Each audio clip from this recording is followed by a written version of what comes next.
পূর্ব মেদিনীপুরের মধ্যে এত বিগ বাজেটের ছবি, তার পাশাপাশি এত কাস্টিং, এত লোকেশন, এত কিছু হঠাৎ মাথায় এলো কিভাবে?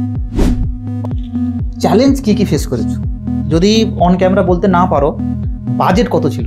না, অন ক্যামেরা বলতে কোনো অসুবিধা নেই, কারণ আমার এখানে হিরো হতে গেলে কি কি কোয়ালিটি দরকার আছে? কোয়ালিটি আমি আচ্ছা, তোমার প্রোফাইলে কেউ যদি ভিজিট করে দেখতে পাবে আমাদের পূর্ব মেদিনীপুরের যে একটা ভাষা নিয়ে কাজ করেছে আমাদের মাকু, সবাই হয়তো যারা জানে হয়তো কম বেশি, তার সঙ্গে পরিচয় কিভাবে এবং তার সঙ্গে কাজ করার অভিজ্ঞতা কি?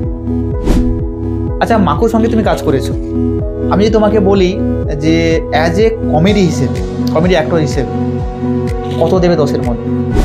10-এর মধ্যে কিন্তু ওর যেগুলো অভিনয় করে, যে ভিডিওগুলো করে, এখানে খুব ওভার থাকে। ছেলে মেয়েরা অনেকদিন ধরে আমরা দেখছি অনেকেই মানে অ্যাক্টর এবং অ্যাক্ট্রেস হওয়ার জন্য কলকাতায় পাড়ি দেয় এবং তারা কিন্তু কিছুদিন পর হতাশ হয়ে বাড়ি ফেরে। এবং সব থেকে বড় একটা ট্রাপে যেটা পড়ে, তুমি যারা প্রথমে উল্লেখ করলে, ওখানকার সঠিক মানুষের সন্ধান পায় না।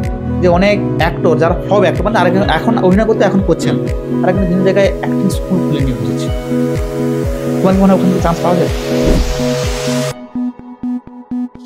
আচ্ছা, ইন্ডাস্ট্রির ক্ষেত্রে, বাংলা ইন্ডাস্ট্রির ক্ষেত্রে পলিটিক্স ঢুকে গেছে। যদি কেউ রাজ অফিস বা রাজ ফিল্ম যদি কাজ করতে চায় প্রোডাকশন হাউসে, তার জন্য যোগাযোগ করবে কোথায়, কি ক্রাইটেরিয়া রয়েছে?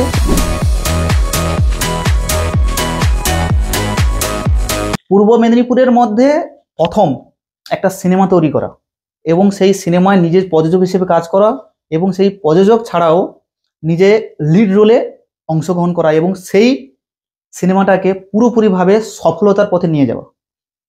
আপনারা জানলে অবাক হয়ে যাবেন, সেই সিনেমাতে যারা কো অ্যাক্টর ছিল এবং অ্যাক্ট্রেস ছিল, সবগুলো কিন্তু যারা ছিল তারা কিন্তু সবাই দেবের ভিন্ন ছবিতে অভিনয় করেছে। আপনারা হয়তো স্ক্রিনের উপর দেখতে পাচ্ছেন।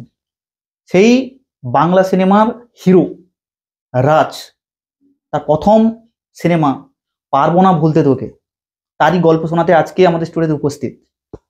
চলুন সবাই আমরা জেনে নেই পুরো অভিজ্ঞতা নতুন সিনেমা তৈরি করার পূর্ব মেদিনীপুরের মধ্যে। তোমাকে স্বাগত আমাদের স্টুডিওতে। আচ্ছা, পূর্ব মেদিনীপুরের মধ্যে এত বিগ বাজেটের ছবি, তার পাশাপাশি এত কাস্টিং, এত লোকেশন, এত কিছু হঠাৎ মাথায় এলো কিভাবে? হঠাৎ বলতে হঠাৎ করে আসেনি। আমি যখন শুরু করেছিলাম অনেক দিন আগে, মানে 2015 তখন, তো তখন আমি টালিগঞ্জে বিভিন্ন জায়গায় অডিশন দিয়েছি, ঘুরেছি, একটা দুটো কাজও করেছি। কিন্তু আমি ভাবলাম যে আমাদের মতো, যেমন আমরা এখান থেকে গিয়ে পূর্ব মেদিনীপুর থেকে গিয়ে আমরা যেমন কাজ করছি, অনেক ছেলেমেয়ের ইচ্ছে থাকে যে এখান থেকে গিয়ে তারা অভিনয় করবে। আমি তখন মাথায় ভাবলাম যে আমরা যদি কোনো একটা প্রোডাকশন হাউস করি, সেখান থেকে যদি একটা সিনেমা আমরা বানাতে পারি, আর পরবর্তীকালে যদি ওই প্রোডাকশন হাউসে বাকি ছেলে মেয়েগুলো গিয়ে যদি কাজ করতে পারে, তাহলে একটা পূর্ব মেদিনীপুরের নাম হবে। একদম সেটা নিয়েই আমরা চিন্তা ভাবনা করার পরে, শুধু আমি একা ছিলাম না, আমার সঙ্গে আরো 2-4 জন বন্ধু ছিল আমার পাশাপাশি। সেই বন্ধুগুলো থাকা সত্ত্বে আমি আজকে করতে পেরেছি। আর সব থেকে বড় কথা, এই যে লোকেশন যেমন বলছেন, এই বাজেট, এগুলো মানে আমার একার দ্বারা সবকিছু হয়নি। আমার কোনো বন্ধু ছিল, সে লোকেশন দেখেছে গল্প অনুযায়ী যে এই লোকেশন আছে, তারপর আমি দেখতে গেছিলাম, তারপর ডিরেক্টর টিম যারা আছে, ডিওপি টিম আছে, তারা এসে দেখেছে। তো এইভাবে আস্তে করে এগিয়েছে। কতজনের টিম ছিল? টেকনিশিয়ান টিম যেটা হয়, লাইট, ক্যামেরা, মেকআপ, এইসব নিয়ে যারা থাকে, সেখানে আমাদের কমের উপরে 18 থেকে 20 জনের টিম। 18। আর আর্টিস্ট যদি ধরি, প্রত্যেকদিন 15 জন একদম মোটামুটি, মানে 15+18, মানে 33 জন নিয়ে কাজ করতে হয়েছে একদম। আচ্ছা, চ্যালেঞ্জ কি কি ফেস করেছো? চ্যালেঞ্জ প্রচুর ফেস করেছি শুরু থেকেই। যেমন প্রথম দিকটায় মানে আমাদের কি হয় যে একটা গল্প হোক বা যাই হোক, আমরা একটা বাজেট নিয়ে নামি যে আমরা এই টাকার মধ্যে গল্পটাকে কমপ্লিট করব, এত টাকার মধ্যে রিলিজ করাবো। প্রথমেই সমস্যা হয়ে গেছে যে আমরা যে বাজেট নিয়ে নেমেছিলাম, প্রথমেই বাজেট শেষ। কেন?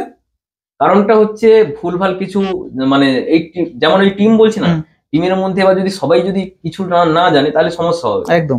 এবার আমরা এখানে থেকে প্রথম কলকাতা একটা ইন্ডাস্ট্রিতে গিয়ে কাজ করছি, আমরা জানি না যে কি করব, কিভাবে করব, বা বাকি যারা আসছে তারা সঠিক বলছে কিনা। তো আমাদেরকে বাজেট একটা দিয়েছিল যে এই টাকার মধ্যে হয়ে যাবে, কিন্তু আমরা দেখলাম প্রথম 7 দিন শুট করতে গিয়ে সেই টাকা শেষ। ওরে বাবা, হ্যাঁ। এবার তখনও 50% গল্প ওঠেনি। তখন আমরা বললাম যে তাহলে কি করে আমরা কমপ্লিট করবো। তখন বললো যে তোমাদেরকে অ্যারেঞ্জ করে করতে হবে। আর যেহেতু আমরা এতগুলো টাকা ইনভেস্ট করে দিয়েছি, আমাদের চ্যালেঞ্জ ছিল যে বাকি টাকাটা কিভাবে অ্যারেঞ্জ করে আমরা সিনেমাটাকে রিলিজ পর্যন্ত নিয়ে যাব। আচ্ছা। তো এই জন্য প্রথমেই ফেস করতে হচ্ছে মানি, টাকা পয়সা। তারপরে সমস্যা হয়েছে বিভিন্ন যারা কাজ করেছে কলকাতা থেকে এসে, তাদের বিভিন্ন থাকার ইস্যু হয়েছে, কোনো জায়গায় হয়তো থাকতে কষ্ট হয়েছে, সেখানে সমস্যা হয়েছে। কারণ আমরা তো যেমন বড় বড় যে প্রোডাকশন হাউসগুলো আছে কলকাতায় বিশেষ করে, সেরকম তো আমরা করে উঠতে পারিনি। আমরা যতটা পেরেছি, যেহেতু আমাদের গল্প অনুযায়ী শুট হয়েছে, আমাদের ময়নাতে হয়েছে, আমাদের দীঘাতে হয়েছে, সেখানে যে হোটেলগুলো ছিল সেখানে আমরা ভালো করে আয়োজন করার চেষ্টা করেছি, যাতে তাদের থাকার যাতে না অসুবিধা হয়, খাওয়া দাওয়া যাতে না অসুবিধা হয়। কিন্তু তাদের হয়তো সেটা হয়তো ভালো লাগেনি, কিন্তু আমাদের দিকে সমস্যা হয়েছে। হ্যাঁ, কিন্তু আমাদের এখানকার যারা কাজ করেছে তাদের হয়তো কোনো সমস্যা হয়নি, কিন্তু যারা বাইরে থেকে এসেছিল তাদের মনে হয়েছে কোনো দিক থেকে হয়তো সমস্যা হয়েছে। কিন্তু পরবর্তীকালে আজকে গিয়ে বুঝতে পারছি ওগুলো কোনো সমস্যা ছিল না, ইস্যু ছিল না। ওর থেকে খারাপ করেও মানুষ কাজ করছে যারা কাজটাকে ভালোবাসে। একদম। তো যারা কাজটাকে ভালোবাসে তারা মানে স্যাক্রিফাইস করে কাজ করে। এবার কি হয়েছে, আমরা যখন ভাবছিলাম যে হ্যাঁ কাজটাকে কমপ্লিট করতে হবে, তো আমরা এর জন্য কারোর সঙ্গে কোনো রাগামাতা না করে কাজটা যাতে সঠিকভাবে আমরা করতে পারি। আর সবথেকে বড় জিনিস কি, এটা আমার শেখা ছিল না। এই কাজটা করতে গিয়ে একটা সিনেমা আমি বানিয়েছি, সেখানে আমি শিখেছি। আজকের ডেটে গিয়ে আমি কোনো একটা যদি আমি ইনস্টিটিউট থেকে যদি আমি পড়াশোনা করতাম, তাহলে আমাকে শিখতে হতো সেখানে টাকা দিয়ে। আর আমি প্র্যাকটিক্যালি একটা সিনেমা বানিয়ে সেখানে শিখিনি। মানে কেউ থিওরিটিক্যালি শিখে, প্র্যাকটিক্যালি শিখে। একদম প্র্যাকটিক্যালি আমি শিখেছি। মানে এখন আমি এইটুকু ক্লিয়ার যে একটা সিনেমা কত টাকা বাজেটে বানাতে পারবো, কত দিনের মধ্যে রিলিজ করতে পারবো। আমার সিনেমা যখন আমি বানিয়েছিলাম, আমার 2018-তে শুট করেছি, 19-এ করেছি, রিলিজ করেছি 2023-এ। এত গ্যাপ কেন? এত গ্যাপের কারণ একটাই, যে মাঝখানে সবাই জানো 2020 থেকে লকডাউন ছিল, সিনেমা হল থেকে শুরু করে সবকিছু বন্ধ ছিল। আমাদের কিছু শুটের অংশ বাকি থেকে গেছে। আর 2020-তে মানে আমার ভাগ্যবশত আমার বাবা মারা যান। আচ্ছা। তো যার পর আমাদের এখানে রীতি অনুযায়ী নেড়া হতে হয়েছিল। তো সেই কন্টিনিউটি ম্যাচ করানোর জন্য চুল যতক্ষণ না বড় হচ্ছে শুটও করতে পারিনি। তো চুল বড় হয়ে যাওয়ার পরে শুট কমপ্লিট করেছি, তারপর সেন্সার বোর্ডে টাইম লেগেছে, এডিট, ব্যাকগ্রাউন্ড মিউজিক এসব করে উঠতে টাইম লেগেছে, তার জন্য এত বছর লেগে গেছে। কিন্তু আমি কাজটা কিন্তু ছাড়িনি, আমি ধরে রেখেছিলাম যে পূর্ব মেদিনীপুর থেকে আমি করে দেখাবো। আর রিলিজ করে আমি এইটুকু মানে কি, আমার কাছে ওই সিনেমাটা করে কত টাকা লাভ এসছে কত টাকা লস গেছে সেটা না, আমার কাছে চ্যালেঞ্জ ছিল যে সিনেমাটাকে আমি রিলিজ করাতে পারি কিনা। একদম এটাই।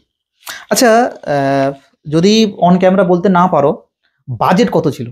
না, অন ক্যামেরা বলতে কোনো অসুবিধা নেই, কারণ আমার এখানে আসার একটাই কারণ যে সিনেমার ব্যাপারে মানুষ যাতে ক্লিয়ার হতে পারে, একদম কি হতে পারে। তো আমার তখন বাজেট, যখন আমি বলছি যে প্রথম আমাকে যখন বাজেট দেওয়া হয়েছিল, আমাকে 12 লক্ষ টাকা বাজেট দেওয়া হয়েছিল, যে 12 লক্ষ টাকার মধ্যে আমি বানিয়ে রিলিজ করিয়ে দেবো। কিন্তু লাস্ট অব্দি ওটা দ্বিগুণে গিয়ে গেছে, মানে 25 লাখ টাকা খরচ হয়েছে। 25 লাখ টাকা খরচ হয়েছে। এবার মানে সবথেকে বড় জিনিস কি, অদ্ভুত জিনিস যেটা আমি এখন এই সময় এসে বুঝতে পারছি, যে শুট যেটা করেছি আমরা প্রায় 25 থেকে 27 দিন শুট করেছি গল্পটার জন্য। কিন্তু ওই গল্পটার জন্য আমরা এই মুহূর্তে, আমি যদি অ্যাজ এ ডিরেক্টর যদি দেখি, আমি 12 থেকে 13 দিনের মধ্যে গল্পটা কমপ্লিট করতে পারতাম। এই যে এতদিনে শুট হয়েছে বলে সেই যে এক্সট্রা খরচটা, সেটা বেঁচে যেত। ওই টাকাটা আমি কি করতে পারতাম, আবার যখন আমার সিনেমা রিলিজ হতো সেখানে আমি প্রমোশন থেকে শুরু করে এক্সট্রা হল নিতে পারতাম। তো এই জন্য যারা ধরো কেউ নতুন যদি সিনেমা বানাতে চায়, কারোর হয়তো উদ্যোগ থাকতে পারে যে আমি সিনেমা বানাবো, এত সহজ জিনিস নয়। আর অনেকের টাকা থাকলেও কিন্তু বানাতে পারবে। একদম একদম প্রপার জানতে হবে যে কিভাবে কি হয়, না হলে কিন্তু ঠকে যাবে ইন্ডাস্ট্রিতে। সত্যি কথা বলতে হয়তো খারাপ লাগতে পারে, কিন্তু কিছু করার নেই।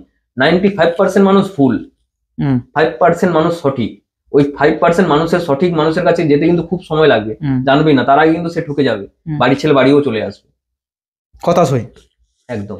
আচ্ছা, আমি একটা কথা বলবো, এই যে সেন্সর বোর্ডের যে সিনেমাটা রিলিজ করার পর সেন্সরে পাঠানো হয়, ওখানে আমার হয়তো আমি অ্যাজ এ ডিরেক্টর হিসেবে কিংবা প্রডিউসার হিসেবে কিংবা অ্যাক্টর হিসেবে আমার এই সিনটা ভালো লেগেছে, সেন্সর বোর্ড থেকে ধরো কেটে দিল, ওখানে কি কি ক্রাইটেরিয়া কি থাকে?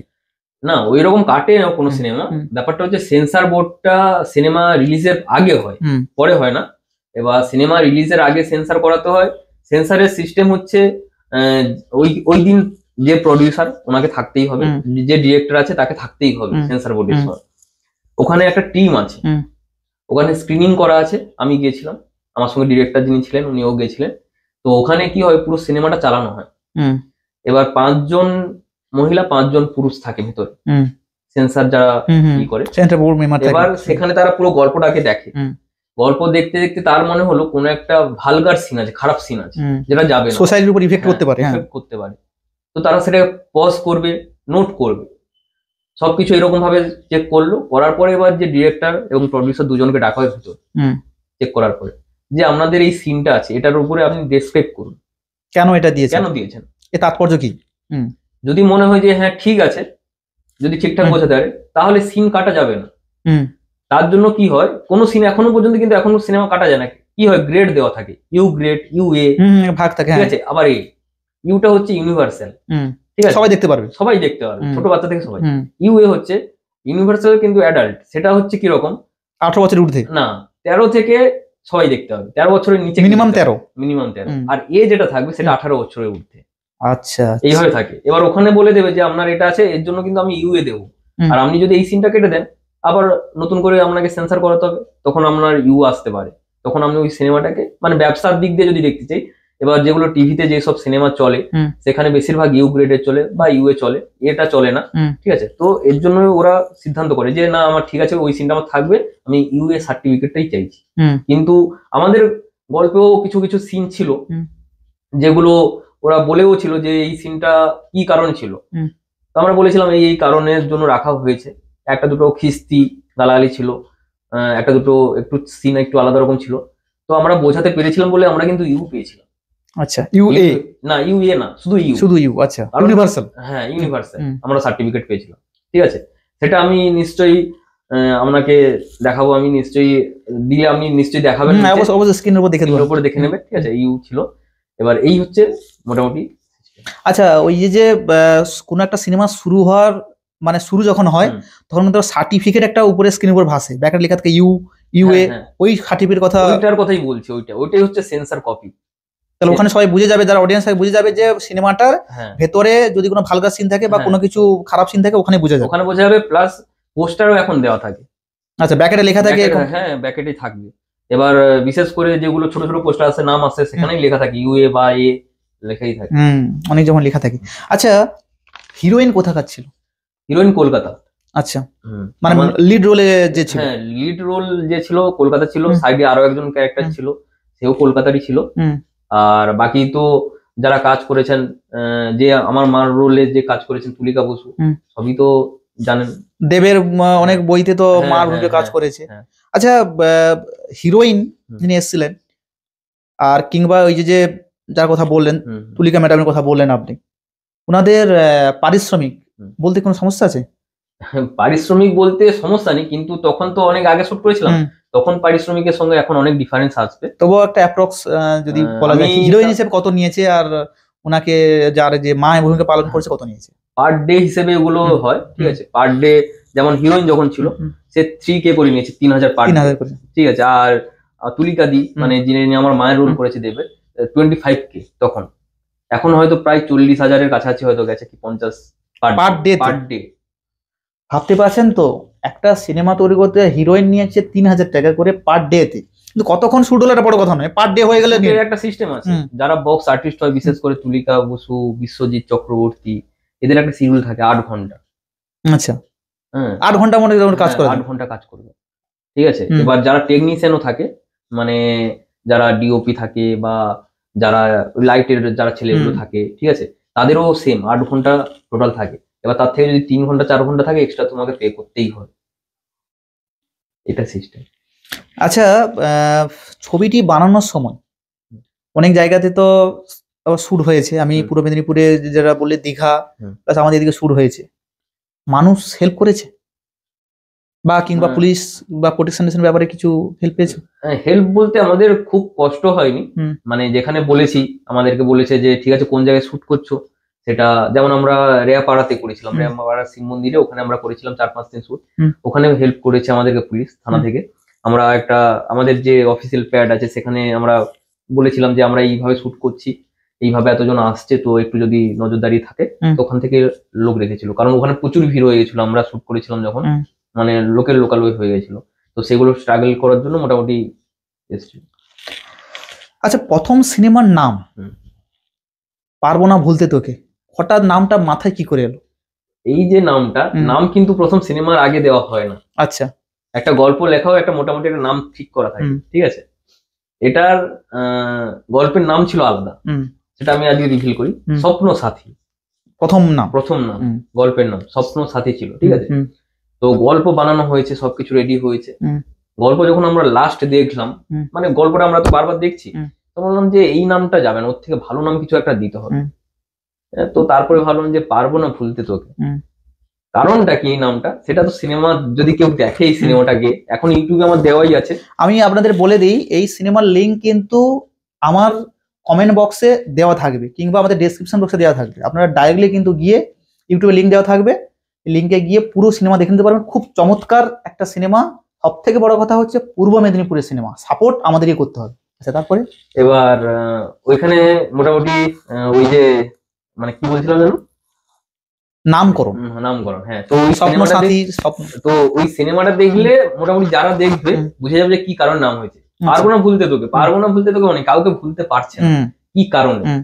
তো সেটাই, একটা মেয়ে একটা ছেলের লাইফে এসে তার জীবনটা কিভাবে পরিবর্তন করতে পারে। এটা একটা গ্রামের ছেলে, তার লাইফে একজন কলকাতা থেকে একটা মেয়ে আসবে, যে এসে তার লাইফটাকে পুরো চেঞ্জ করে দেবে, ঠিক আছে? তো সেটার উপরেই গল্পটা বেস করে গল্প, লাভ স্টোরি গল্প। ফ্যামিলি দিক দিয়েও দেখতে হবে, পুরো ফ্যামিলির সঙ্গে বসে একদম দেখতে হবে। হ্যাঁ, তো তার জন্যই বলা যে যদি কেউ দেখতে চায় তো দেখে তো বুঝতে পারবে যে এই কারণেই নামটা দেওয়া আছে। আমি কিন্তু বারবার করে বলছি যে ভিডিওর লিঙ্ক কিন্তু সব দেওয়া থাকবে কমেন্ট বক্সে, ডেসক্রিপশন বক্সে দেওয়া থাকবে। দেখবেন, সাপোর্ট করবেন, ভিডিওটাকে শেয়ার করবেন। এইরকম সিনেমা তৈরি করার ক্ষমতা কিন্তু সবার থাকে না। সব থেকে বড় কথা হচ্ছে যে তৈরি করার জন্য যে আত্মবিশ্বাস দরকার, আমার মনে হয় পূর্ব মেদিনীপুরের মধ্যে কেউ দেখাতে পারবে না। একজন দেখিয়েছে, রাজ দেখিয়েছে। সবাই আমাদের উচিত সাপোর্ট করা, সমর্থন করা এবং ভিডিওটাকে শেয়ার করা এবং পুরোপুরিভাবে উৎসাহ দেওয়া, যাতে ভবিষ্যতে আরো এরকম সিনেমাগুলো আমরা দেখতে পাই। আচ্ছা, সিনেমা হল সব থেকে বড় কথা হচ্ছে, সিনেমা তৈরি করার পর সিনেমা হল পাওয়াটা একটা বড় ব্যাপার। আমাদের যেহেতু লোকাল সিনেমা হল বলতে আমরা চণ্ডীপুরে দুটো সিনেমা হল বলি, মণিহার, চিত্রাঞ্জলি। মণিহার এখন বন্ধ, তখন কি বন্ধ ছিল? হ্যাঁ, তখনও বন্ধ ছিল। আচ্ছা, এখন একটাই ছিল, চিত্রাঞ্জলি। সিনেমা হল পেতে সমস্যা হয়েছিল? হ্যাঁ, বাড়ির কাছে সিনেমা হল পেতেই সমস্যা হয়েছিল, বাইরের গুলো তো ছেড়েই দিই। কেন, কি সমস্যা হয়েছিল? কারণটা আমি নিজেও জানি না। ওখানকার যিনি মালিক আছেন তাকে বলা হয়েছিল যে আপনাদের বাড়ির এখান থেকে একজন সিনেমা বানাইছে, এরকম বলে না আমরা চালাবো। হ্যাঁ, আমরা চালাবো, ডাইরেক্ট বলে দিচ্ছে। তারপরে তো যিনি ব্রোকার ছিল বলছে আরে আপনাদের বাড়ির কাছে ছেলে কি চালাবেন, চালিয়েও তো ছিল। এবার সেটা ওরা চালাবে না, কিন্তু আমার তো উপর থেকে পারমিশন থাকলে সেটা তো ওদের কাছে কিছু করার থাকবে না। এবার আমার উপর থেকে সিনেমা হল থেকে পারমিশন করেছিলাম। এবার কি থাকে যে রিলিজ অর্ডার থাকে যে আমার এই 7 দিন শো চলবে, 7 দিন 21 খানা শো টোটাল চলবে। ওরা 5 দিনের মধ্যে সিনেমা তুলে দিয়েছে। বাবা, কেন, কি কারণে আমি নিজেও জানি না। হঠাৎ করে একদিন মানে ওই সকালবেলায় ফোন এসছে, মানে যারা আমার বন্ধু বান্ধব যারা দেখছে বা টুকটাক বাড়ির পাশাপাশি যারা দেখছে, কারণ সিনেমাটা তো বহু বছর ধরে আমি তো চেষ্টা করে চলছি যে সিনেমাটা রিলিজ করবে। আলটিমেট যখন রিলিজ করলো, যারা ধরো 7 দিন আছে শো, একদিন পরে দেখতে যাবে এরকম হয়তো কেউ ভাবছে। যখন দেখতে যায় দেখে না সিনেমা হলে সিনেমা অন্য সিনেমা পোস্টার চেঞ্জ হয়ে গেছে। আমি কিন্তু জানতামই না। আমাকে ফোন করেছে, বলছে দাদা এরকম তোমার সিনেমা চলছে না, অন্য সিনেমা চলছে। কি বল, সঙ্গে সঙ্গে আমি গেছি। আমি আমার বন্ধু কৃষ্ণ দুজনে গেলাম, গিয়ে আমরা জিজ্ঞেস করলাম সবকিছু। বলছে এটা আমাদের কাছে কোনো হাত নেই, এটা উপরে যিনি ব্রোকার আছেন তার সঙ্গে কথা বললাম। আমি তাকে ফোন করলাম। সব থেকে বড় খারাপের লাগার জায়গা কোনটা, যে বাড়ির কাছে সিনেমা হল, আর আমরা রিলিজ করেছিলাম খুব প্ল্যান করে সরস্বতী পুজোর সময়। আচ্ছা, এটা একটা লাভ স্টোরি গল্প। আমরা চাইছিলাম যে সরস্বতী পুজোতে অনেক কাপল থাকে একসঙ্গে সিনেমা দেখতে যায়, তো তার জন্য আমরা ভাবছিলাম যে তারপরে আমাদের বাঙালিদের ভ্যালেন্টাইন ডে বলতে আমরা সরস্বতী পুজো বলি। তো সেইভাবে এবার যখন দেখলাম সরস্বতী ঠিক পুজোর একদিন আগে তুলে দিয়েছে, এর থেকে খারাপ একদম না, ঠিক আছে? তো আমরা গেলাম, সবকিছু বললাম, বলার বলেছে তোমাদের যা ইচ্ছে করো। আরে বাবা, হ্যাঁ। সেখানে আমরা মিডিয়াও ডেকেছিলাম, মিডিয়াও গেছিল, মিডিয়াতেও আমরা ইন্টারভিউ করেছিলাম। এমনকি আমার কাছে এখন ভিডিও আছে, যদি সম্ভব হয় আমি আপনাকে পাঠাবো, যদি সম্ভব হয় জুড়ে আপনি দেখাতেও পারে, ঠিক আছে? সেখানে রিলিজ অর্ডার ছিল। আমরা কিন্তু এই যে শো গুলো চলে না, এগুলো ফ্রিতে কেউ চালায় না। এগুলো ইউফো যে থাকে বা কিউব যে থাকে, যেগুলো স্যাটেলাইট, ওদেরকে পয়সা দিতে হয়। মানে এক সপ্তাহে 21টা শোর জন্য 18,000 কি 19,000 টাকা দিতে হয় ওদের। তারপরে আমরা যে টাকা আসবে সেটা তো আলাদা কথা, আমরা টাকা দিয়ে চালিয়েছি, কিন্তু আমাদের শো কমপ্লিট না করেই সিনেমা তুলে দিয়েছে। আচ্ছা, তার জন্য আমরা লড়াই করার জন্য নেমেও ছিলাম, আমরা মিডিয়া করেছিলাম, এমনকি আমরা থানা পর্যন্ত গেছিলাম। কিন্তু হঠাৎ করে ফোন আসে যে তোমরা যদি এটা করো পরবর্তীকালে কিন্তু কোনো কাজ করতে পারবে না, কোনো সিনেমা হল তোমাদেরকে সিনেমা না। উপর থেকে কথা বলছে, তার মানে সবার সঙ্গে একটা কানেকশন তৈরি হয়ে গেছে। হ্যাঁ, যে আমরা বুঝে গেছে তখন যে আমরা করতে যাচ্ছি। আর এটা করলে তো একটা মানে দেখুন ব্যাপারটা হচ্ছে এখন না, মানে মানুষকে কতটা সাপোর্ট করে আমি জানি না, সেই সময় যদি কিছু মানুষ যদি এসে পাশে দাঁড়িয়ে যেত না, তাহলে সিনেমাটা হিট হয়ে যায়, আরো মানে বহু মানুষের কাছে পৌঁছানো যেত। কিন্তু তখন দাঁড়ানো কেউ ছিল না। আর আমাদেরও একটা ভয় কাজ করছিল যে আমরা তো এখানেই কাজ করতে, যদি পরবর্তীকালে যদি না কাজ করতে দেয়। কিন্তু এখন তো ভাবলাম যে ওটা ভুল ছিল আমাদের ডিসিশন, ডেরিং হয়ে কিছুটা এগোনো উচিত ছিল। হ্যাঁ, এবার আমার ভুল ছিল ওখানে ডিসিশন, ওখানে আমার লড়ার জায়গা ছিল, আমি তখন লড়াই করিনি। কিন্তু আমি লড়লাম, যদি লড়তাম ওখানে তাহলে আমি এইটুকু শিওর থাকতাম যে কিছু মানুষ আমার পাশে এসে দাঁড়াতো। হ্যাঁ, এটা একটা বিশাল বড় ভুল হয়ে যাচ্ছে আমাদের। আচ্ছা, কতগুলো সিনেমা হল পেয়েছিল আমাদের এটা নিয়ে? টোটাল সিনেমা হল ওইরকম না, কিরকম থাকে এক সপ্তাহে তুমি কতগুলো সিনেমা হল নিচ্ছ তার উপর ডিপেন্ড থাকে। আমার প্রথম সপ্তাহে 11খানা সিনেমা হল নেওয়া ছিল। আমাদের এই দিকের আমার চণ্ডীপুর নেওয়া ছিল, মহিষাদল নেওয়া ছিল, পূর্ব মেদিনীপুর, পরবর্তীকালে ময়নায় এসেছিল, তার আগে আমাদের হাবড়া চলেছিল, কালিকা, তারপরে আমাদের আরো লক্ষ্মীকান্তপুর, ওই সব জায়গায় চলেছিল। টোটাল 11টা সিনেমা হল এরকম ভাবে রিলিজ করেছিল।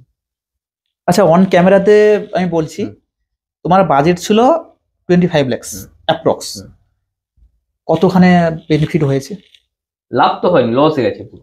কত উঠেছে টোটাল? আমি যদি হিসাব করে দেখি, টিকিট বিক্রি যেভাবে আমাদের কাছে টাকা এসছে ওই 5 লাখের মতো এসছে, 20 লক্ষ টাকা লস। সাপোর্টটা না পেলে এটাই তো, মানে সাপোর্টটা পেলে উঠে যেত আর কি। সাপোর্টটা পেলে উঠে যেত, তারপর আরো একটা ব্যাপার ছিল, আরো হয়তো কিছু টাকা উঠতো। এই যে যেমন আমি ইউটিউবে বলছি না, দিয়ে রেখেছি সিনেমাটাকে, আমি এটাকে বিক্রি করলে বিক্রি করা যেত, স্যাটেলাইট রাইট, একদম ঠিক আছে। আমি কিন্তু বিক্রি করিনি এই কারণে, কারণ আমি সেই দামটার মধ্যে আমি স্যাটিসফাই ছিলাম না, যে ওই টাকাটা নিয়ে আমি কি করবো, আমি বিক্রি করে দিলাম, সেই জিনিসটা আমার থাকলো না। তারা চালাতে পারে না চালাতে পারে, আমার কোনো রাইটস থাকবে না ওই কাজটার উপরে। এখনো পর্যন্ত আমার কাজে আমার রাইটস আছে, যে এটা আমার কাজ, কিন্তু আমি বিক্রি করে দিলাম মানে কি ওদের কাছে ওর রাইটস, মানে তুমি সেটাকে তোমার প্রোফাইলে চালাতে পারবে না। না না, আমি বিক্রি করে দিলাম, তো আমি যদি আপনাকে কোনো কিছু বিক্রি করে দিই তাহলে কি হবে, সেটা তো আপনারই হয়ে গেল না, সেটা আবার আমি তো দিলে তো হবে না। তার মানে যে সমস্ত বইগুলো আমরা ইউটিউবে দেখি, তাহলে ওগুলো ওরা সব কিনে নিয়েছে, রাইটস কিনা আছে, বা কারোর হয়তো ওদেরই প্রোডাকশন হাউস থেকে করেছে, ওদের প্রোডাকশন হাউস থেকেই ছাড়া, কেউ রাইটস কিনে ছাড়ছে। এখন তো মানে সিনেমা তৈরি করছে যারা, অনেকে সিনেমা তৈরি করছে, হয়তো খবর আসে না আমাদের কাছে, আমরা হয়তো কিছু কিছু বড় বড় হিরোদের সিনেমা দেখে থাকি, কিন্তু বাকি যারা নতুনরা করছে তাদের খবর যায় না, তারা বিক্রি করতে পারে না, কেউ হাফ শুট করে ছেড়ে দেয়, করতে পারেন কমপ্লিট। আমি যখন শুরু করেছিলাম তখন আমাদের মানে 99% মানুষ না বলেছিল, বলছে যে করতে পারবি না, কোনোদিন সিনেমা করতে পারবি না, রিলিজ তো করার দূরের কথা, ডিমোটিভেট করছে একদম। শুধু 1% মানুষ করেছিল সাপোর্ট, সে হচ্ছে আমার বাড়ির লোক আর বন্ধু বান্ধব। বাবা, আর 99% সিনেমা রিলিজের সময়ও তো প্রচুর ট্রোল করেছে আমাকে, না কি বলছে মানুষজন, কি মানুষ ছেড়েছি, তখন লোক লিখেছে যে বেকার বেকার হবে, এই পূর্ব মেদিনীপুরের বিভিন্ন নিউজে চলছে বেকার। কিছু কিছু লোক বলছে একে চলবে না হিরো হিসেবে, হিরো আলমের মতো দেখতে, প্রথমে ক্রিটিসাইজ করা শুরু করেছে।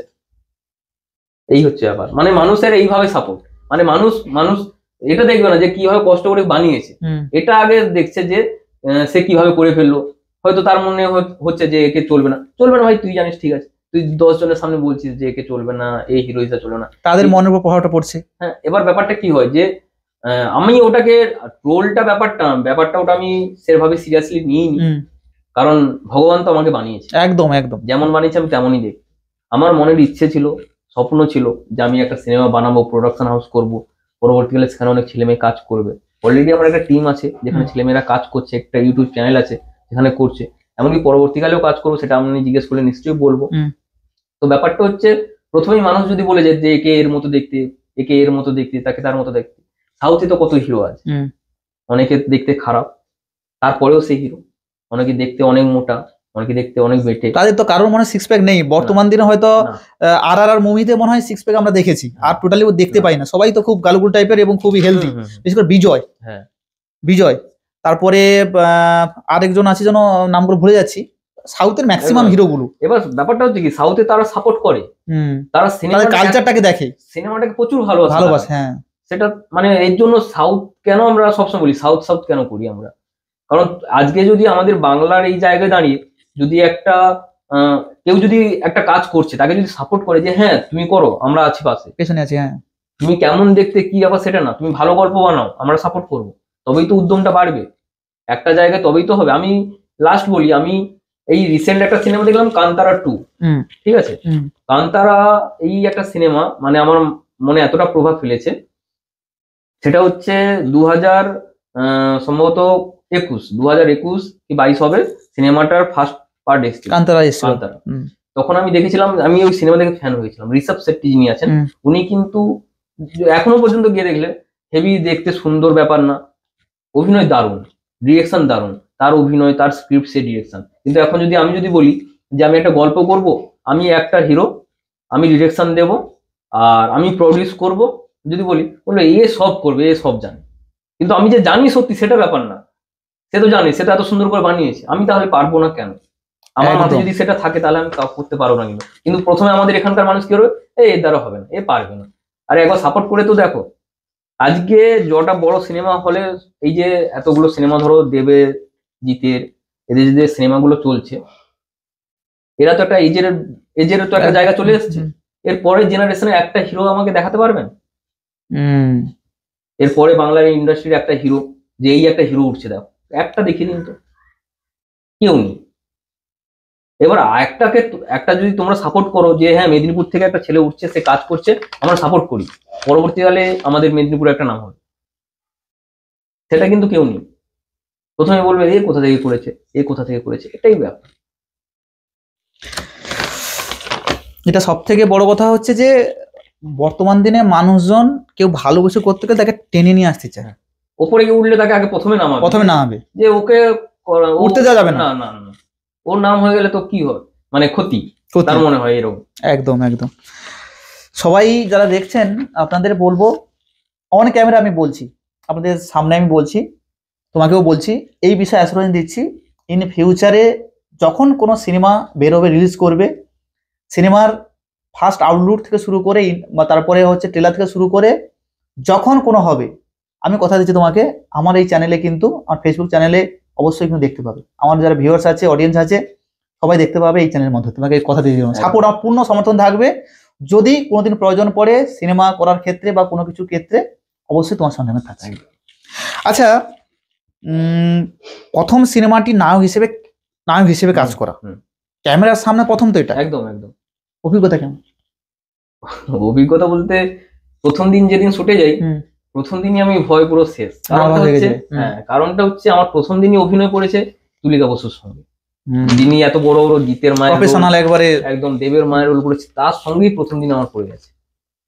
কারণ দিদির শিডিউল খুঁজতে খুব চাপ, মানে এত কাজ থাকে না, বিজি থাকে, তো আমরা দুদিনের জন্য নিয়ে আসতে পেরেছিলাম। মাত্র দুদিনে? হ্যাঁ, দুদিনে আমরা যা কিছু ছিল ওই দুদিনে সমস্ত কিছু তুলেছি আমরা। এগুলো প্ল্যান করতে হবে, ঠিক আছে, যে আমার টোটাল কতগুলো সিন আছে, আমি তো 25 দিন নিয়ে চলতে পারবো না। আমার দুদিনে আমি টোটাল দেখছি যে আমার 15খানা সিন আছে, আমি 15খানা সিন ওই দুদিনে কমপ্লিট করতে হবে। কারণ যেহেতু আমরা একটা অ্যামাউন্ট দিয়ে নিয়ে আসছি, সেটা আমাদেরকে মাথায় রাখতে হবে, যারা ছোট প্রডিউসার হয় তাদেরকে ভাবতেই হবে এটা, না হলে খুব চাপ, না হলে বাজেটটাই বড় কথা। হ্যাঁ, বাজেট তোমাকে মাথায় নিয়ে চলতেই হবে। তো সেখান দিক দিয়ে প্রথম দিন তো দিদির সঙ্গে অভিনয়, কিন্তু এতটা মানে কি বলে এতটা হেল্পফুল না, আমি বারবার ভুলে যাচ্ছি। আমাকে বলছে যে না না কোনো অসুবিধা নেই, গাড়িটা হাত ফাত দিয়ে একদম নর্মাল, মানে বাড়ির যেরকম একজন মানে গার্ডিয়ান সেরকম ভাবে একদম নর্মাল ভাবে বলছে, সাপোর্টিভ, প্রচুর সাপোর্টিভ, একদম একদম। মানে সত্যি কথা বলতে মানে ওইরকম আমি মানে মানুষ দেখিনি সিরিয়াসলি, যে এত বড় একটা বক্স আর্টিস্ট এত সুন্দরভাবে মানুষের সঙ্গে ব্যবহার করে, মানে কোনো অহংকার নেই, কিছু নেই, বসে আছে। হ্যাঁ, মানে আমি সামনাসামনি যখন দেখি তখনই আমি বললাম হ্যাঁ কোথায় দেবদা জিৎদা তাদের সঙ্গে সিনেমা করে, আজকে আমি করছি, সেটা একটা বিশাল বড় পাওনা ছিল। আচ্ছা, আমরা যেটা জানি যে পূর্ব মেদিনীপুরের ল্যাঙ্গুয়েজ, মানে আমাদের যে প্রোনাউন্স, উচ্চারণটা কলকাতার উচ্চারণের সঙ্গে আলাদা, আলাদা। তো তোমার কি কোথাও মনে হয়েছে যে এই যে ভাষাগুলো, যখন আমি একটা ন্যাশনাল লেভেলে বা স্টেট লেভেলে আমি একটা ফিল্ম তৈরি করছি, এ তো শুধুমাত্র আমাদের স্টেট লেভেল থাকবে না, আউট অফ স্টেটে যেতে পারে, ডাবিং হয়ে যেতে পারে, ভাষারা ফ্যাক্টর করতে পারে, সেটা কিভাবে তুমি ম্যানেজ করেছো? প্রথমত তো মানে এখন তাও একটু ঠিক ছিল, মানে কলকাতায় টানা থাকার পরে একটু ঠিকঠাক হয়েছে, তখন আরো একটু টান ছিল মেদিনীপুরের মতো। ব্যাপারটা হচ্ছে যে কথা বলতে বলতে ঠিক হয়। আমাকে প্রথমে বলেছিল যে তুমি কাজ করছো করো, কোনো অসুবিধে নেই, কিন্তু তোমার যে ডাবিং, ভয়েস ডাবিং, মানে যেটা সিনেমার আগেও মানে সিনেমা পুরো কমপ্লিট হওয়ার পরে যেটা করে ডাবিং, বলছে সেটা কিন্তু তোমাকে একটা ভয়েস ডাবার দিয়ে করাতে হবে, কারণ তোমার ভোকালের কিন্তু প্রচুর এই আমাদের বলে তালবস্য, মন্দেস্য, দন্দেস্য এগুলো সমস্যা থাকে। আমি তখন বললাম যে না, আমি অন্য কাউকে দিয়ে করাবো না, আমি নিজেই করবো, কারণ আমার আলটিমেট আমি তো কাজটা করতে এসেছি, শিখতে এসেছি, আমি যদি না করি তাহলে পরবর্তীকালে কি হবে, পরবর্তীকালে সবসময় তো আর নিয়ে সম্ভব না। হ্যাঁ, এবার সব থেকে বড় জিনিস কি, ওইখানে যখন ডাবিং হয় একজন ডাবার থাকে, ঠিক আছে, যে সবকিছু মানে সব বলে দেবে, ওখানে তার হেডফোন লাগানো আছে, তোমার কোনো উচ্চারণের ভুল থাকলে ও বলে দেবে যেটা তোমার ভুল হয়েছে তুমি ঠিক করে বলো, তোমাকে ঠিক করিয়ে কিন্তু ছাড়বে। তুমি যদি মনে করো যে আমি ঠিক উচ্চারণটাই করবো, ঠিকটাই হবে তোমার। হয়তো তালবস্য, মন্দেস্য, দন্তেস্য এগুলো একটু সমস্যা লাগবে, লাগলেও তাতে আমার কি যায় আসে, আমি তো কাজটা করতে এসেছি। একদম। তাহলে মেদিনীপুরের ছেলে বলে তাহলে কি আমি কাজ করতে পারবো না? তাহলে আমি নিজের ভয়েস দিতে পারবো না? একদম। আমাকে তো এখন তো আমি যদি ভাবি যে আমি মেদিনীপুরের ভাষায় আমি সিনেমা করবো, আমি করলাম, কিন্তু আমি সেটাকে রিলিজ করাতে পারবো না। কি কারণ? কারণ ওইখানে যে সেন্সার বোর্ড আছে ওখানে ওটা অ্যালাউ নেই। আমাদের মেদিনীপুরের ভাষাটা না, ওখানে বাংলা ভাষা, আমার শুদ্ধ বাংলা ভাষা যেটা, শুদ্ধ বাংলা ভাষা, শুদ্ধ না হলে তো এই যে আমাদের রাজবংশী দ্বারা হয়, যারা সাঁওতালি হয়, তাহলে ওই সিনেমাগুলো তো ওখানে সেন্সার পাস হয়ে যেত, তাই না? তো বাংলা ভাষাটাই লাগবে। আর সম্ভবত আগে ছিল, এখন ওখানে করেছে নাকি জানি না, আমাদের যেটা উড়িয়া হয়, উড়িষ্যার যে ভাষাটা, ওখানেও সেন্সার হয়, ওদের ভাষা আলাদা। এই হচ্ছে।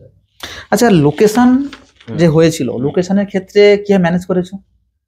লোকেশন গুলো বলতে গেলে আমরা প্রথমেই দেখতে যেতাম শুটের আগে, গল্প অনুযায়ী আমি হয়তো দেখলাম যে আমাদের একটা সমুদ্রের পাড় লাগবে, সমুদ্রের পাড়ের জন্য এবার ঠিকঠাক লোকেশন, এবার যে ডিওপি থাকে, ডিরেক্টর অফ ফটোগ্রাফি, এবার তাকে নিয়ে যেতে হয় এই কারণে, কারণ তার চোখে নর্মাল মানুষের থেকে একটু আলাদা দেখ, কারণ সে ফ্রেম বোঝে যে আমি এই জায়গাটা ফ্রেম রাখবো, এই জায়গাটা এই গল্পটা আছে, এই দুটো চরিত্র আছে। এবার ডিরেক্টরকে বললো দেখো আমি এটা করবো, ডিরেক্টর একটু দেখলো, দেখার পরে সে এবার মাথায় স্কেচ করে যে আমি ক্যারেক্টারটাকে ওইভাবে ঢোকাবো, মাথায় কিন্তু চলে। একজন ডিরেক্টর প্রথম কিন্তু একটা সিনেমা পুরোটা দেখতে পায়, যে কিভাবে সিনেমাটা হয়েছে, ভিজুয়ালাইজেশন, হ্যাঁ, সেই প্রথম দেখতে পায় যে সিনেমাটা ভালো হবে কি খারাপ হবে, সে কিন্তু বলেই দেবে প্রথমেই যে সিনেমাটা আমার ভালো হয়েছে, সে বলে দেবে। এই জন্য ওই লোকেশন দেখার জন্য ওই ডিওপি নিয়ে যেত, প্লাস আমি আর আমার যে বন্ধু ছিল কৃষ্ণ একসঙ্গে যেতাম।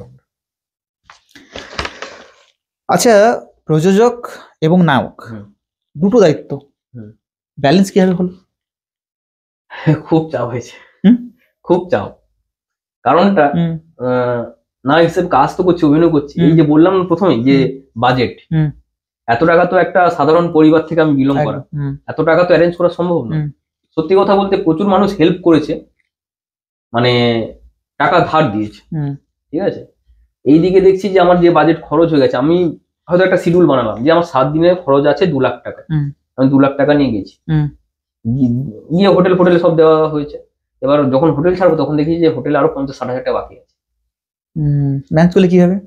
সঙ্গে সঙ্গে ওখান থেকে আবার বাড়ি এসে বাড়ির পাশাপাশি কাউকে ধার চেয়ে সেখান থেকে পয়সা নিয়ে গিয়ে সেখানে গিয়ে খুব কষ্টের মধ্য দিয়ে সিনেমা তৈরি হয়েছে। এত সহজ জিনিস তো নয়, ওই জন্য বলছি না, অনেকে টাকা থাকলেও সে করতে পারবে না, আর অনেকে না থেকে সে কিন্তু যদি মনে করে যে আমি করবো, চেষ্টাটাই বড় জিনিস, মানুষের চেষ্টাতে কিন্তু অনেক দূর এগোতে পারে। যারা দর্শক আছেন, আমি এই প্রসঙ্গে কথা বলি, আমাদের হিরো রাজ কথা বলতে বলতে কিন্তু একটু ইমোশনাল হয়ে যাচ্ছে, হয়তো আপনারা দূর থেকে দেখতে পাচ্ছেন না। একটা কষ্ট করে যখন একটা সিনেমা তৈরি করে, যখন সেটার জন্য মানুষের কাছ থেকে যখন সাফল্য পায়, মানে সমর্থন পায় না, তখন সেই জায়গাটা কিন্তু বড় আঘাত লাগে। দেখুন, সমর্থন পেলে ছোট্ট জিনিস বিশাল আঘাত ধারণ করে। আমিও সিরিয়াসলি কিন্তু আমার কাছে এসে পৌঁছয়নি যে এরকম একটা সিনেমা আমাদের পূর্ব মেদিনীপুরে হয়েছে। যদি আসতো, সেই সময় কথা বলছি, আমি নিজে থেকে গিয়ে কিন্তু ওই স্পটে গিয়ে সমর্থন করতাম। এবার সবাই সিনেমা হল দেখছে, কারণ পূর্ব মেদিনীপুরের ঐতিহ্যকে বাঁচিয়ে রাখার আমাদের দায়িত্ব কিন্তু আমাদেরই। এই জন্য একজন উদ্যোগ নিয়েছে, আমাদের সবার উচিত সাপোর্ট করা, সমর্থন করা। এটা হয়ে গেছে, আমরা তো পরিবর্তন করতে পারবো না, কিন্তু বর্তমানে আমাদের উচিত ইন ফিউচারে যদি কোনো সিনেমা আসে, অবশ্যই কিন্তু সবাই একজোট হয়ে সাপোর্ট করা। করবেন তো? আচ্ছা, এরপরে ভিন্ন হিরোইন কিংবা হিরো আমরা দেখি ইউটিউবে তোমার কাজ করছে, ইউটিউবে তো অনেক ভিউজ হয়েছে, ভিডিওতে অনেক অনেক ভিউজ হয়েছে, তোমার অনেক ফিল্মও হয়েছে, ফেসবুকে অনেক রয়েছে, পুরো ডাইরেক্ট সিনেমা থেকে ইউটিউবে কাজ করা। ইন ফিউচারে বড় প্রজেক্টের কথা কিছু ভেবেছো? একদম, সত্যি কথা বলতে বড় প্রজেক্টের জন্যই আটকে আছে এত বছর। 2023-এ রিলিজ করেছিলাম, 2025 প্রায় শেষের পথে। একটা খুব বড় প্রজেক্ট নিয়ে আমরা আসছি। এইটুকু বলতে পারি যে যেমন মানুষ হতাশ হয়েছিল যে একে দিয়ে চলবে না, হ্যাঁ আমি জানি, হ্যাঁ আমার অভিনয়ের মধ্যে অনেক ভুল আছে ওখানে, কারণ প্রথম কাজ একদম। আমি এই 2-3 বছরে নিজেকে গ্রুম করেছি যাতে অভিনয়টা ঠিক জানতে পারি। আর দ্বিতীয়ত কারোর উপরে নির্ভর আর আমি করছি না, এখানে আমি অ্যাজ এ ডিরেক্টর আমিই থাকবো, আমি ডিরেকশন দেবো, আর অভিনয় মেন আমিই করছি। এটা গল্পটা খুব একটু আলাদা টাইপের গল্প। আর সত্যি কথা বলতে আমি এইটুকু আজকে আমরা স্টুডিওতে বলে যাচ্ছি, যদি পরবর্তীকালে যদি অবশ্যই আপনি আবার পরে টেলিকাস্ট করবেন এই কথাটা আজকে বলে যাচ্ছি, এইরকম সিনেমা বাংলাতে আজ পর্যন্ত কেউ বানাতে পারেনি। আর যেটা আসবে আমি একদম বলে যাচ্ছি আজকে, এটা পরে যখন আমার সিনেমা আসবে তখন আপনি আবার এটাকে চালাবেন। যে বলেছিল সেদিন স্টুডিওতে 2 বছর কি 3 বছর আগে বসে আমার স্টুডিও, কারণ 1 বছরের জন্য আমি সিনেমা বানাচ্ছি না যে আজকে বলে গেলাম কালকে গিয়ে শুরু করে দিলাম, এটা কিন্তু নয়। প্ল্যানিং লাগে, এক্সিকিউশন লাগে, অনেক কিছু প্ল্যানিং করে করছি যে মানে সবাই বলবে হ্যাঁ বানিয়েছে। এই যে 4-5 বছর করেনি কাজ, একটা কাজ নিয়ে এসছে একদম ধামাকাদার নিয়ে এসছে, তার জন্য আমি পুরো একদম প্রিপেয়ার করছি।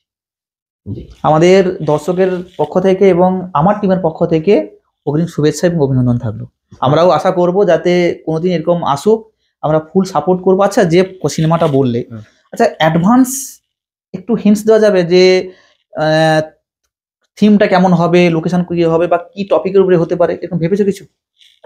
টপিকটা আমি তাও বলছি, এটা আধ্যাত্মিক টপিক, ঠাকুর দেবতার উপরেই গল্প, স্পিরিচুয়াল জিনিসগুলো। হ্যাঁ, আর এর থেকে বেশি কিছু বলছি না, জিনিসটা রেডি করি একটা একটা করে। আমাকে তো অনেকে ফলো করে আমার পেজে দেখতেই পাবে, ঠিক আছে? এবার পুরো প্ল্যানিং আগে নিজে রেডি করি, তার আগে করতে চাইছি না, হাত পেটাতে চাইছি। যারা মানে আমাদের হিরোর পুরো কাজ দেখতে চাইছেন আপনারা, দেখবেন ইউটিউবে রাজ অফিসিয়াল বলে আছে, রাজ মুভিজ বলে আছে, আর ফেসবুকে রাজ বলে আছে। আমি লিঙ্কও দিয়ে দেবো, আপনারা গিয়ে দেখবেন। 1.5 লাখ মতো ফলোয়ার্স হতে যায়। এবার তারপর ইউটিউবেও মোটামুটি 7,000-8,000 মতো হতে যাচ্ছে, প্রত্যেকদিন বাড়ছে। দেখে নেবেন। বাংলা সিনেমাকে যদি বাঁচাতে চাইছেন, আমাদের পূর্ব মেদিনীপুরের যদি ঐতিহ্যকে এবং কালচার সবকিছু বাঁচাতে চাইছেন, কিন্তু সবাইকে সাপোর্ট করতে হবে। আচ্ছা, হিরো হতে গেলে কি কি কোয়ালিটি দরকার আছে? কোয়ালিটি আমি মনে করি এই মুহূর্তে দাঁড়িয়ে অভিনয়টা ভালো করে জানতে হবে। ফেস ভ্যালুটা কি ফ্যাক্টর করে? তাহলে তো ওটা ভুল। আমি বললাম না সাউথের কথা, যে মানে আমাদের বাঙালির চোখে ওটাই, মানে আমরা থিঙ্কিং হয়ে নিচ্ছি যে একটা হিরো মানে তাকে 6 ফুট লম্বা হতেই হবে, তাকে হেভি সুন্দর দেখতে হবে, তার 6 প্যাক দরকার, তবেই হিরো হবে। এটা কিন্তু ভুল। একটা গল্পই মেন হিরো হয়, গল্প অনুযায়ী আমি ক্যারেক্টার চুজ করব। আজকে আমি যদি ভাবি, আমি বড় নাম তাও আমি বলছি আলু অর্জুন, ঠিক আছে, পুষ্পা করছে, কি লুক সে করছে একটা, কিন্তু মানে ট্রান্সজেন্ডার হিসেবে, হ্যাঁ, এবার লুকসটা কিন্তু আলাদা, ঠিক আছে। এবার সেই যে লুকসটা যে চেঞ্জ করেছে, এটা যদি নতুন কেউ করতো, পুষ্পা নতুন ফেস কিন্তু গল্প সেম, কজন দেখতে যেত? কারণ কি, তার তো ফেস ভ্যালু নেই, ওটা তো আলু অর্জুন করেছে, দেখতে যাবো। তাহলে যারা নতুন করছে তাদেরকে তো চান্সটা দিতে হবে, যে আমি দেখে তো আসি ভালো কি খারাপ। আমি মেনে নিলাম যে আমার সিনেমা তো খারাপ, ঠিক আছে, কিন্তু এইটা তো অ্যাপ্রিসিয়েট করা যায় যে হ্যাঁ এখান থেকে গিয়ে বানিয়েছে, তাই না? যে আমাদের মেদিনীপুর থেকে গিয়ে একটা ছেলে সিনেমা বানিয়েছে, একটা প্রোডাকশন হাউস করেছে, যদি এই বড় হয় পরবর্তীকালে, আরে কিছু ছেলে মেয়ে তো কাজ করতে পারে আমাদের, একদম। সেটা কিন্তু কেউ নেই, তার জন্য কেউ থাকে না। কিন্তু কেউ বড় কিছু করছে, বড় লোক বড় কিছু করছে, তার জন্য ওয়াও। আর লোক এখন বলছে যে সিনেমা হলে সিনেমা দেখতে যায় কে, চলছে না সিনেমা। তাহলে একটা সিনেমা 1,000 কোটি টাকার ব্যবসা করছে কিভাবে? সিনেমা হলে সিনেমা চলছে না, কিন্তু আমার ধরো যেমন চণ্ডীপুরের চিত্রাঞ্জলি, সিনেমা ভালো থাকলে 7 দিনে যদি ঠিকঠাক ভাবে মানুষ দেখতে যায় না, ওতেই পয়সা উঠে যাবে প্রডিউসারে। আজকে আমি যেমন প্রডিউস করেছি টাকা, আমার একার টাকা না, আমি বললাম না এই ধার দেনা বিভিন্ন করে আমাকে করতে হয়েছে। এবার সেখানে এই যে প্রডিউস করেছি, এবার যারা কাজ করে টেকনিশিয়ান থাকে তারা কিন্তু দেখে না যে সিনেমাটা আদৌ রিলিজ হবে কিনা, তারা আসবে পয়সা নেবে চলে যাবে।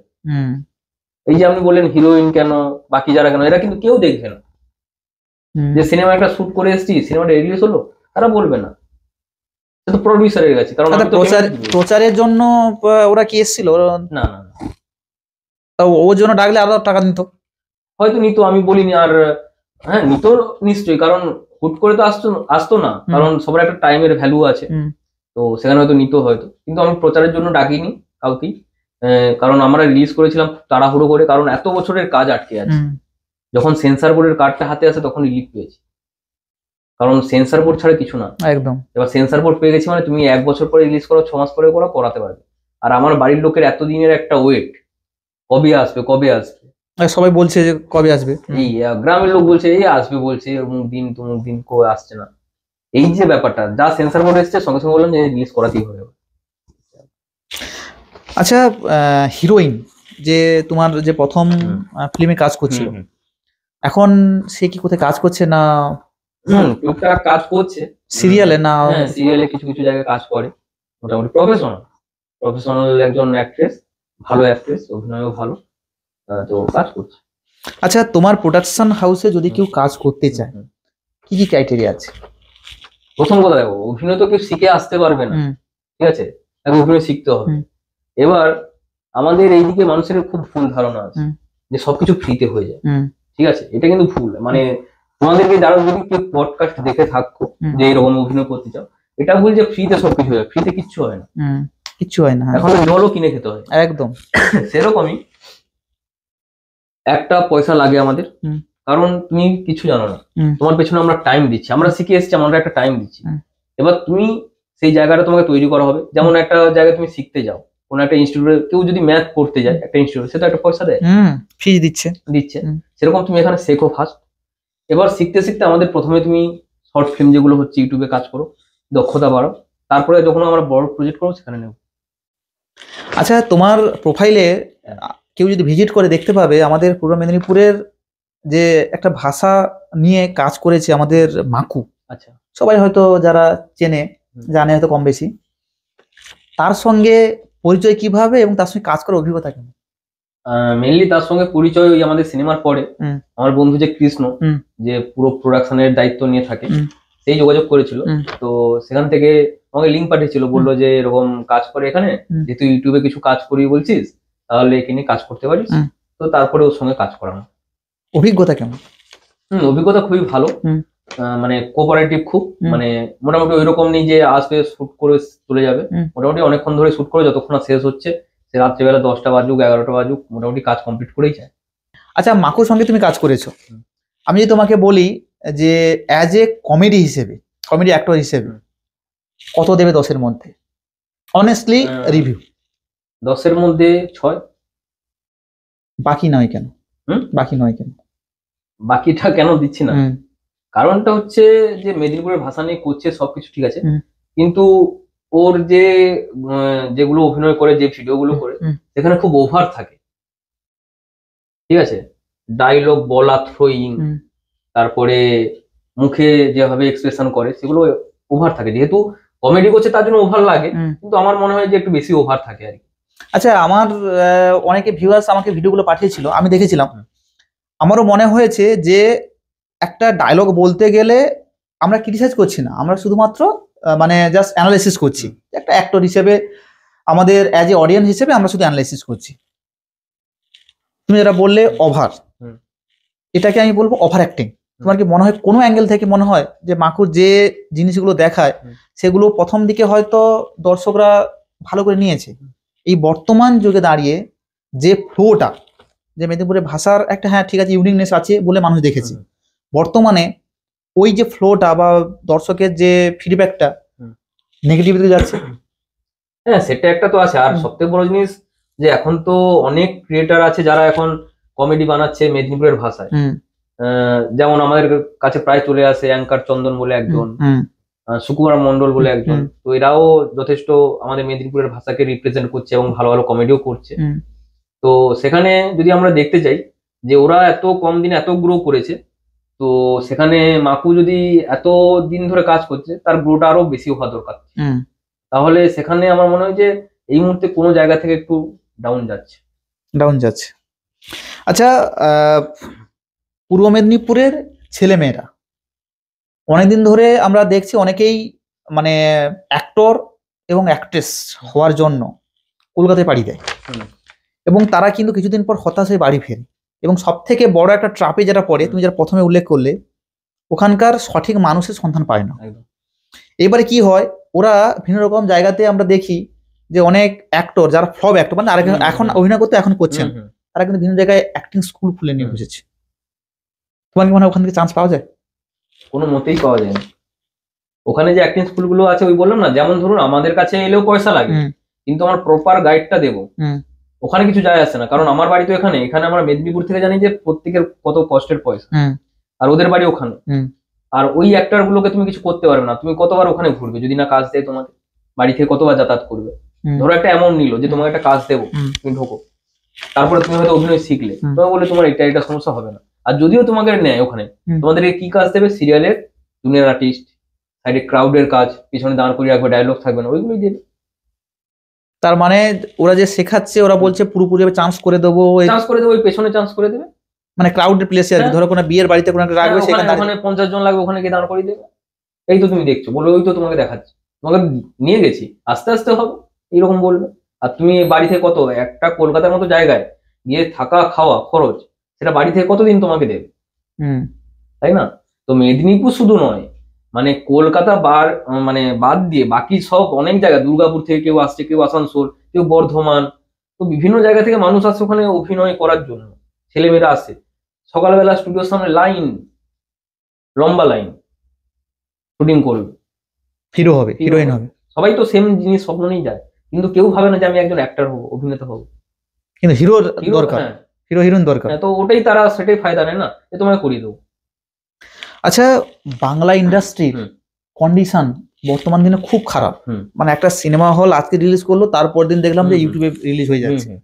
তোমার কি মনে হয় না যে বাংলা ইন্ডাস্ট্রি যে এগুলো হচ্ছে, আগে তো পুরোপুরি আমাদের যদি রাজ চক্রবর্তীর কথা বলি, পুরোপুরি ভাবে সাউথের মুভিগুলো কপি পেস্ট করে দিত, তখন চলতো, এত বেশি মানে মুভি আসতো না, ডাবিং হয়ে আসতো না।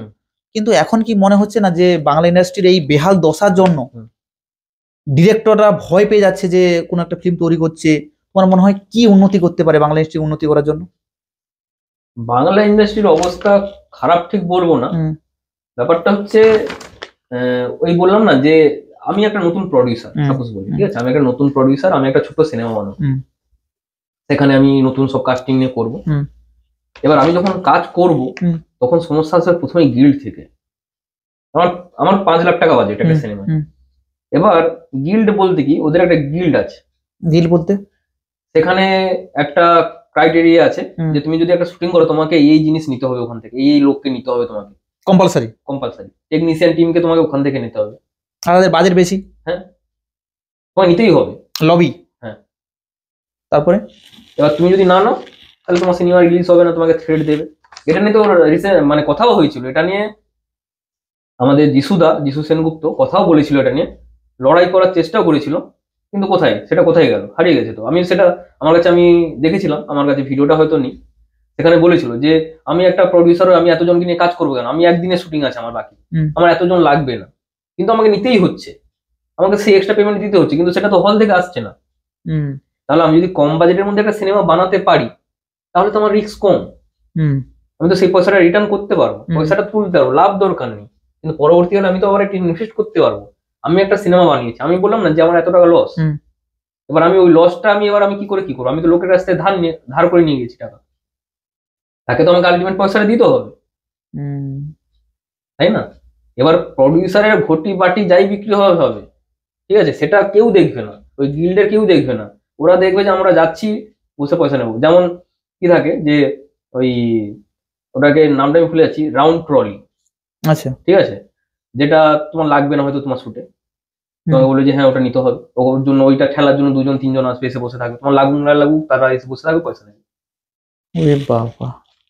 তাহলে একটা নতুন যারা কাজ করছে তারা করবে কোথা থেকে, সাহস পাবে কোথা থেকে? এইভাবে যদি তার জন্য কিছু গুপি কাজ হয়।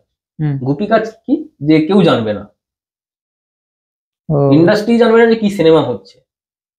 রেজিস্ট্রেশন, তোমাকে সিনেমা রেজিস্ট্রেশন করতে হবে, সব রেজিস্ট্রেশন করলে, চুপচাপ বলে শুট করলে, লাস্টে 1-2 দিন তুমি ওদেরকে নিয়ে কাজ করে তুমি করবে, আমার পুরো নয় 2 দিনের জন্য কাজ করলে, করে তুমি বের করলে। সেন্সারে কোনো জায়গায় লেখা নেই, সেন্সার কার্ডে বা সেন্সার বোর্ডে, যে তোমাকে তোমার সেন্সার তখনই হবে যখন তুমি গ্রিল নিয়ে কাজ করবে, কোনো জায়গায় লেখা নেই। তুমি কমপ্লিট করো ঠিকঠাক করে, নিয়ে তুমি সেন্সারে জমা ফেলো, তোমার সেন্সার বোর্ড হয়ে আসবে। এবার কখন সমস্যা হবে, যখন রিলিজ করাতে যাবে, তখন বলে এ তো গ্রিল নিয়ে কাজ করেনি, এ সিনেমা কি করে রিলিজ হবে। এই হচ্ছে। আচ্ছা, ইন্ডাস্ট্রির ক্ষেত্রে, বাংলা ইন্ডাস্ট্রির ক্ষেত্রে পলিটিক্স ঢুকে গেছে। আছে, ওটা বরাবরই আছে। আমি কেন, সাধারণ মানুষই বলবে আপনার পডকাস্ট। যদি কেউ দেখে থাকে এত দূর পর্যন্ত, আপনি জিজ্ঞেস করবেন, সত্যি আছে। তারা নিজেরাই কমেন্ট করবে। এখন বলে যে এটা করলে তার জন্য কাজ পাবে, না হলে কাজ পাবে না। নাম নিচ্ছি না, নাম নিলে ব্যান হয়ে যায় তোমার এই ভিডিওটাও। সেটাই এই হচ্ছে, সব জায়গায় আছে।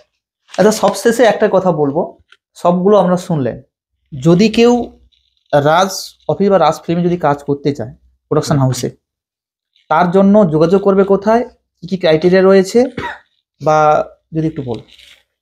দেখো, এই মুহূর্তে কিরকম কাজ করবে, আমরা রিসেন্ট বড় বড় কাজ করছি। এই যেমন বললাম না, যে শর্ট ফিল্ম যেগুলো আমাদের ইউটিউব চ্যানেল আছে, সেগুলো প্রায় আমি 3 মাস হয়েছে বন্ধ করে দিয়েছি।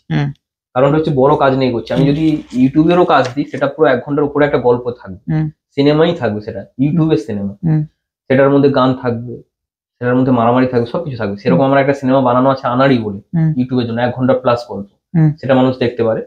সেরকমই আমরা গল্প বানাবো। আর যদি কেউ কাজ করতে চায়, ঠিক আছে, এই যে বলছেন কাজ করবে, যোগাযোগ করবে কি, এটাই এই ধরুন আপনার সঙ্গে একটা আমার মিল হবে, ঠিক আছে, আপনার শুধুই করতে পারে। যদি কেউ কাজ করতে চায়, আমি নম্বর দিয়ে দেবো। হ্যাঁ, একদম, আপনার সঙ্গে আমার ভালো পরিচয় হলো, আপনি কথা বললেন, বলে জানালেন যে এরকম একটা ছেলে আছে, কাজ করে বলছে। আপনারা যারা দেখলেন, যদি আপনাদের সিনেমা সংক্রান্ত যদি কোনো প্রশ্ন থাকে, আশা করছি কোনো প্রশ্ন থাকবে না।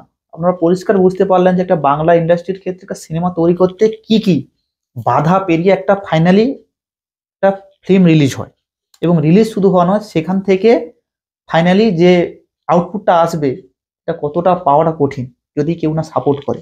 আশা করছি আপনাদের পডকাস্টের মধ্যে বুঝতে পারলেন। যদি কোনো কোয়ারি থাকে অবশ্যই কমেন্ট করবেন, ভিডিও ভালো লাগলে শেয়ার করবেন। এইরকম ভিডিও পেতে চাইলে অবশ্যই আমাদের চ্যানেলটাকে ফলো করে রাখবেন। এবং হ্যাঁ, যদি অভিনয় করার ইচ্ছা থাকে, দেখবেন আমাদের হিরো, মেদিনীপুরের হিরো যে রাজ বলে যে ফেসবুক পেজটা আছে, ওখানে গিয়ে ফলো করবেন, দেখবেন নিত্য নতুন আপডেটগুলো পেয়ে যাবেন। ভালো থাকবেন সবাই। কিছু বলবে আর কিছু? তো এটাই বলবো যে তোমরা যারা ভিডিওটা দেখছো তাদেরকে অসংখ্য ধন্যবাদ, যদি লাস্ট পর্যন্ত দেখে থাকো, আর এইভাবে ভিডিও দেখতে থাকো। আর এইভাবে পরবর্তীকালে যদি আমি ছাড়া যদি কেউ যদি কাজ করে, বা অন্য কোনো জায়গা থেকে নতুন কেউ কাজ করে, প্লিজ তাকে একটু সাপোর্ট করো। প্রথমে তার মনটা ভেঙে দিও না, তাহলে সেই মানুষটা আর এগোতে পারবে না প্রথমে। আর বাড়ির পাশাপাশি যারা থাকো, যে তোমার পাড়া থেকে কেউ কাজ করছে বা কেউ চেষ্টা করছে, তাকেও একটু অ্যাপ্রিসিয়েট করো। না হলে সেই মানুষটা যদি দেখবে যে বাড়ির পাশাপাশি কেউ সাপোর্ট করছে না, তাহলে আমি কোথা থেকে সাপোর্ট পাবো? তাহলে তো আর করতে পারবে না। তাই জন্য সবাইকে বলছি, সবাই সবার পাশে থাকো, সবাই সবাইকে একটু সাপোর্ট করো, আর সবাই একসঙ্গে এগিয়ে। ধন্যবাদ। ভালো থাকবেন সবাই। দেখা হচ্ছে অন্য কোনো ভিডিওতে, অন্য কোনো চিফ গেস্টের সঙ্গে দেখা হচ্ছে। ভালো থাকবেন।